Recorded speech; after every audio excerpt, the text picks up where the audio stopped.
This was the year of 2000 when I went to visit Auntie's home during the summer vacation. My aunt's name is Rosie and she's 40 years old and lives with her husband. Now here, her husband, I found his behavior very strange. I do not know why. He was a retired tax officer and 2 years after his retirement, he lived in this big house by the countryside. He loved to read books and he read all the day. But because of his ill health, he left the home very rarely.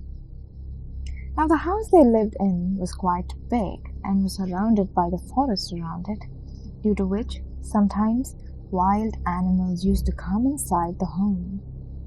A few steps away from the home was an old well, which was surrounded by mosses. The cry of the animals came from the forest at night, but no one, absolutely no one, has ever tried to know where those voices came from, those howling, terrifying noises of the animals. So once upon a time, Aunt Rosie was preparing dinner when she felt that someone was constantly staring at her through the window. She ignored it, but this trend, it continued for a long time, and so I was called to go once outside and check what was there looking at her. I obliged to go outside and check because I was quite fond of my aunt. I turned on my phone's flashlight and looked around as I walked outside. And even after searching for a long time, there was no one out there. But as I started going back into the home, I started hearing it. The howls and the cries of animals coming from the forest, from the dark forest. I didn't dare to go near the forest because it was night and who knew what was in there. So I ran quickly back into the home and said Aunt Rosie that nothing was out there. I said Aunt Rosie not to worry. We had a good dinner and I went to my room to fall asleep. But it wasn't that easy. The voices, the howls, they kept coming back to me. It was as if someone was in that house, around that house, howling and whispering strange things. It was a long time before I fell asleep, and it was an uncomfortable one.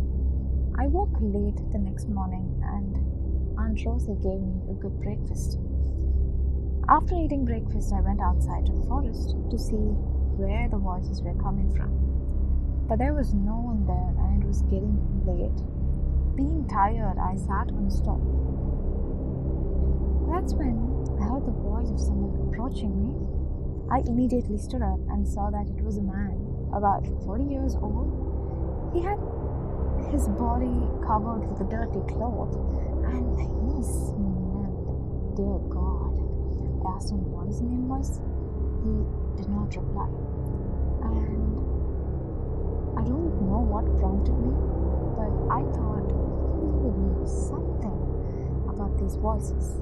And so I asked him about it. And that's when he started speaking. He told me that a few years ago, there was a small farmhouse whose owner was a lunatic. He raised animals so he could sell them in his youth. But one day, a fire broke out and all the animals in the farmhouse died. And he said the souls of the animals still wandered around the house. And that was the voices that we hear every day. He urged me to leave the home as soon as possible.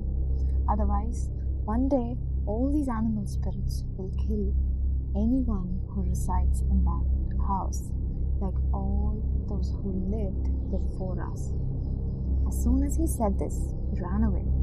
And now I was very scared. I told all of this to Aunt Rosie.